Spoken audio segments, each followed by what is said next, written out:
Mbak Riri yang sudah sejak tadi siang dijemput Bu Bidan, hingga sore ini belum juga melahirkan. Kata Bu Bidan yang biasa kami panggil Bude, si jabang bayi masih asik di dalam perut. Namun, kulihat Mbak Riri begitu kesakitan, sampai-sampai kondisinya seperti orang mabuk. Ia terus saja merintih sambil memegangi perutnya.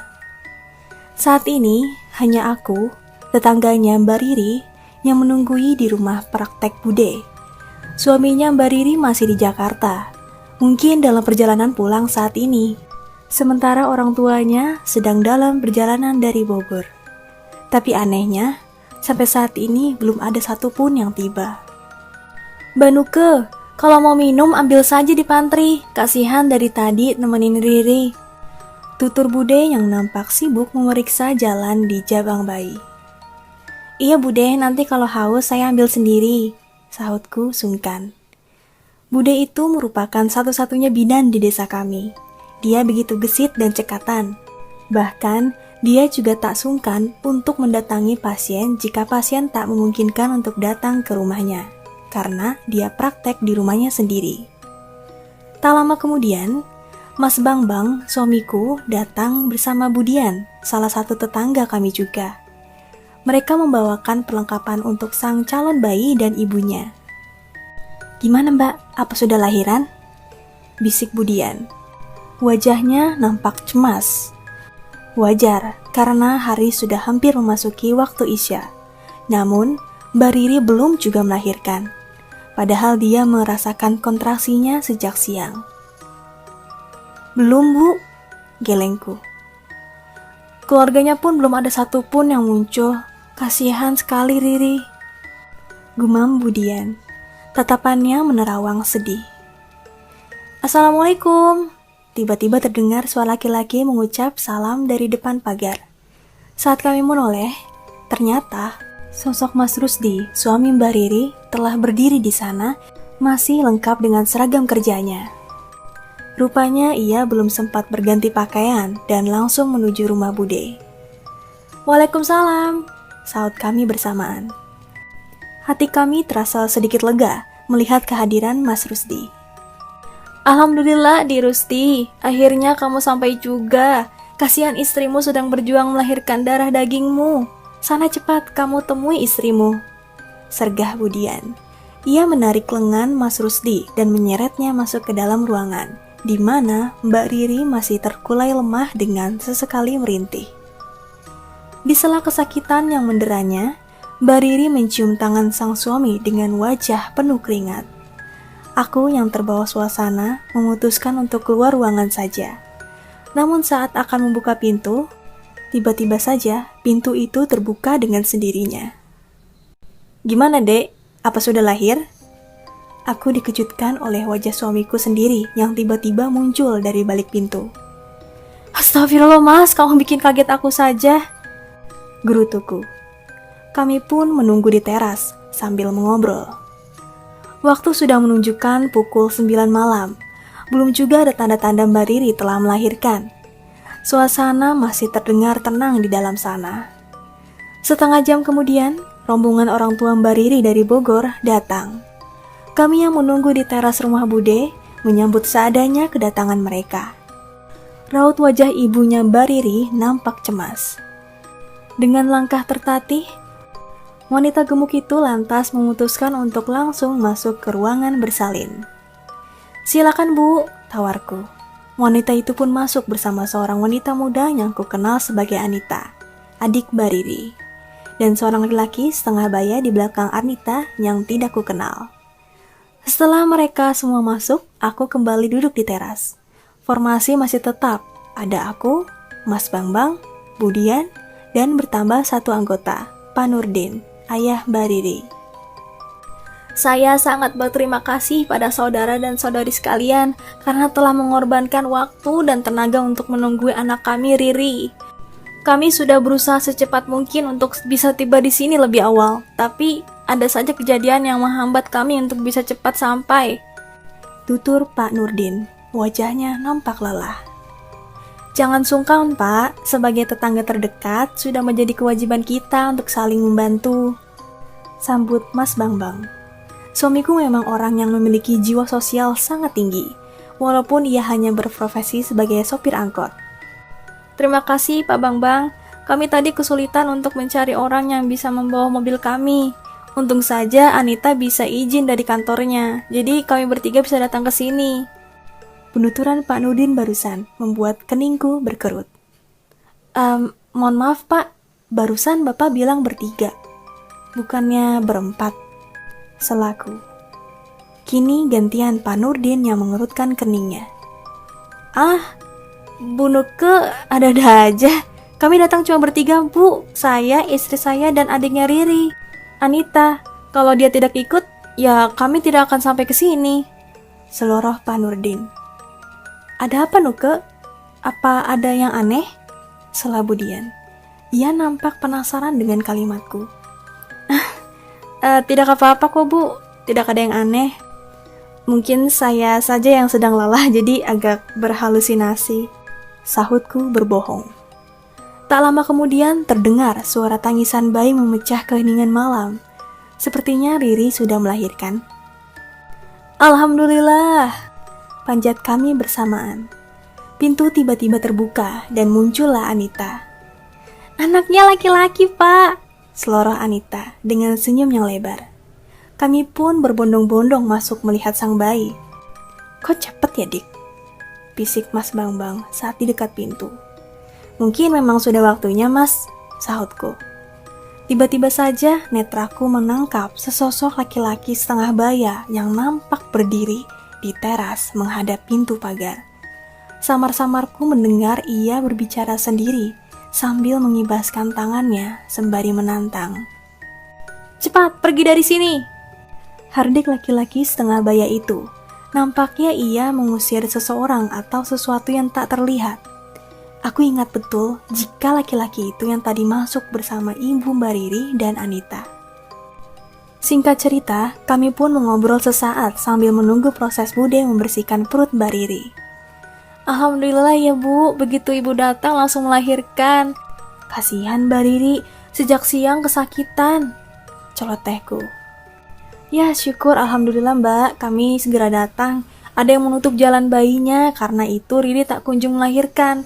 Begitu saya tahu, langsung kami bacakan doa-doa agar kelahiran si jabang bayi dilancarkan. Jelas ibunya Mbak Riri. Kami manggut-manggut.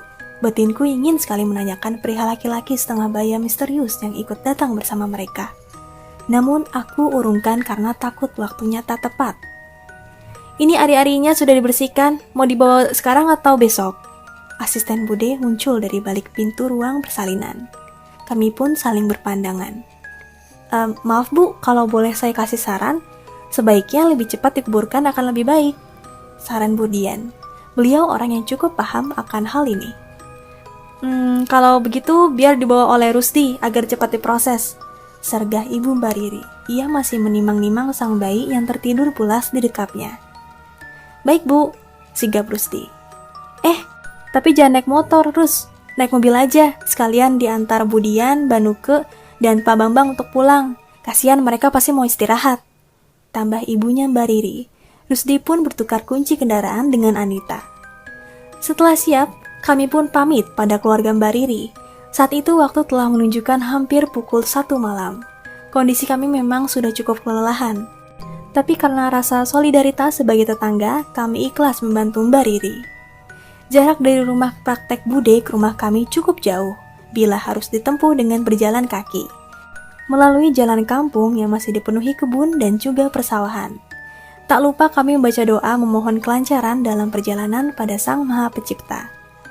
Mobil yang bersihkan aku, Budian, dan Mas Rusdi pun melaju dengan perlahan meninggalkan halaman rumah Bude. Sementara Mas Bambang mengikuti dari belakang dengan mengendarai sepeda motor. Belum terlalu jauh mobil meninggalkan rumah Bude, ada bayangan berkelebat cepat dari pohon pisang di seberang halaman rumah Bude. Bayangan itu awalnya menerjang motor Mas Bambang, namun kemudian terbang kembali melintasi atap mobil yang kami tumpangi. Tak lama kemudian, terdengar bunyi klakson yang panjang dari motor Mas Bambang. Terlihat raut kebingungan dari wajah Mas Rusdi yang sedang menyetir. Ada apa ya, Mas? Tanya Mas Rusdi pada Mas Bambang saat motor Mas Bambang membarengi mobil yang kami tumpangi. Kamu jangan melamun, fokus pada jalan dan jangan hiraukan apapun. Yang di belakang minta untuk membaca doa-doa agar diberi keselamatan dalam perjalanan. Tukas Mas Bambang pada Mas Rusdi. Ia kemudian kembali menurunkan kecepatan motornya dan melaju tak jauh di belakang mobil kami. Ibu-ibu bantu berdoa ya agar kita diberi keselamatan, karena sepertinya ada yang mengikuti kita, ujar Mas Rusdi. Gegas, bulu kuduku pun meremang. Aku pun melantunkan perlahan doa-doa pendek memohon perlindungan pada Sang Maha Pencipta, sekaligus mengusir rasa takutku. Kulihat Budian pun nampak khusyuk membaca doa-doa, dalam diamnya nampak mulutnya pun komat kamit. Sementara bungkusan ari-ari bayi berada di antaraku dan Budian. Mas Rusdi yang fokus menyetir, sesekali melirik ke arah belakang melalui kaca spion. Hati-hati Dik, bawa mobilnya, nasihat Budian. Iya Bu, sahut Mas Rusdi. Suara-suara aneh mulai terdengar dari arah atap mobil, seperti ada beban berat yang bergerak di atap mobil. Kemudian suara klakson kembali terdengar dari motor Mas Bambang. Mas Rusdi sepertinya tahu jika Mas Bambang sedang tidak melaksoninya. Ada sesuatu di atap mobil kami. Gimana Mas? Tegur Mas Rusdi kebingungan. Aku amankan jalan supaya kamu bisa jalan lebih cepat, sergah Mas Bambang. Ia pun melajukan motornya mendahului mobil ini untuk mengosongkan jalur yang akan kami lewati. Setelah mengangguk pertanda mengerti, Mas Rusdi pun menambah kecepatan mobilnya. Tepat dengan saat gas diinjak kuat-kuat oleh Mas Rusdi, terdengarlah tawa melingking yang kuat dari atap mobil, diiringi suara seperti kepakan sayap yang besar, seolah terbang menjauh. Jantungku berdebar bukan main. Seluruh bulu kuduku meremang dari ujung rambut hingga ujung kaki. Sesuatu berwarna putih nampak terbang dari satu pohon ke pohon lain di tepi jalan. Suara cekikikan makhluk itu terdengar begitu dekat, seperti berasal dari dalam mobil. Banuke, jangan lamun. Budian menepuk bahuku. Saya takut, Bu, bisikku. Budian hanya mengangguk sambil terus mulutnya komat kamit membaca doa. Tangan kanannya mengusap-ngusap lenganku. Kelebatan kain putih yang samar nampak mengejar mobil kami. Saat aku memperjelas pandanganku, nampaklah wajahnya yang sangat pucat tanpa hidung dan alis mata. Hanya sepasang mata memerah dan mulutnya menyeringai. Astagfirullah! Sentakku terkejut. Jangan dilihat, dia akan lebih menakutimu kalau kamu merasa takut, sergah Budian. Ya Bu, sahutku gemetar. Budian kemudian meraih kantong yang berisi ari-ari bayi dan meletakkannya di atas pangkuannya. Jalanan begitu sunyi tanpa kendaraan lain yang berlalu lalang. Apalagi kondisi struktur permukaan jalan yang mulai rusak dan banyak lubang, membuat mobil tak bisa lagi menambah kecepatan. Dalam hatiku hanya bisa menyebut nama Allah berulang-ulang. Beberapa kali Mas Bambang terus menyembunyikan klakson ke arah mobil, dan Mas Rusdi yang kadang pecah fokusnya hingga menghajar lubang besar di jalan. Budian nampak terus komat kamit membaca doa tanpa putus, sementara aku kian berdebar. Suasana seperti adegan di dalam sebuah film. Bedanya, di film dikejar oleh penjahat, kami justru dikejar makhluk halus. Kelebatan putih itu masih terus menyelayang-layang di tepi jalan. Bahkan bukan hanya satu, melainkan tiga. Tiga sosok kuntilanak bertembangan mengejar mobil kami. Di atap mobil pun mulai terdengar lagi suara seperti ada beban berat yang mendarat. Sementara mobil mulai mengurangi kecepatan karena kondisi jalanan yang rusak. Aku melihat wajah Budian yang juga mulai panik. Apalagi saat ku melihat sepintas ada wajah yang muncul dari kaca jendela di sebelah Budian. Aku pun memejamkan kedua mata sambil meremas jemari Budian yang nampak semakin cepat merapalkan doa-doa. Terdengar ada nafas-nafas yang menderu kasar dan diselingi tawa cekikikan yang halus. Posisi duduk aku dan Budian kian merapat karena terdengar ketukan tak beraturan dari kaca jendela mobil sebelah kiri dan kanan. Jarak gerbang perumahan tempat kami tinggal hanya beberapa ratus meter lagi, tapi sepertinya mobil kami sudah disergap oleh para kuntilanak. ramai terdengar tawa cekikikan pada makhluk halus betina ini yang mengendus bau amis darah. Tak sadar, aku pun mulai menangis. Begitu juga Budian. Sementara Mas Bambang terus membunyikan klakson motornya untuk mengusir makhluk-makhluk itu. Hingga akhirnya, motor Mas Bambang pun terprosok ke semak tepi jalan. Tawa kuntilanak pun kian ramai diselingi geraman halus bagi hewan buas yang kelaparan. Tiba-tiba terdengar suara tawa yang keras membahana. Disusul kilatan cahaya yang menyilaukan hingga ke dalam mobil. Tawa itu begitu keras hingga kemudian terdengar menggeram sambil mengancam. "Jangan ganggu keluarga cucuku!" Terdengar suara menggeletar entah dari mana asalnya. Dan beberapa saat kemudian suara tawa kuntilanak tadi pun menghilang. Yang terdengar hanya tawa keras yang menggelegar yang kemudian seolah menjauh. Hingga kami tiba di tujuan, tak ada lagi gangguan dari makhluk halus. Tak berapa lama kemudian, Mas Bambang pun tiba dengan raut wajah kucel sambil cengingisan. "Mas, kamu tidak apa-apa?" serbuku. "Tidak apa-apa, Di. Cuma nyusruk di semak, tidak ada luka apa-apa kok," sahut suamiku itu sambil cengingisan. "Alhamdulillah," gumamku. Mas Bambang pun membantu Mas Rusti mengubur ari-ari bayi yang tadi kami bawa. Setelah terkubur rapi, diberi cahaya penerangan dari lampu bohlam berkekuatan 5 watt. "Alhamdulillah," panjat kami bersamaan. Kami berhasil lepas dari kejaran para kuntilanak malam itu. Mbak Riri dan bayinya pun selamat dalam proses melahirkan. Dan sosok laki-laki setengah baya itu pun masih ku tak tahu siapa sebenarnya. Dugaanku, mungkin dialah yang telah mengusir para kuntilanak yang mengejar kami. Tapi entahlah, kami hanya bisa memanjatkan rasa syukur kepada Allah Ta'ala atas kelancaran dan keselamatan.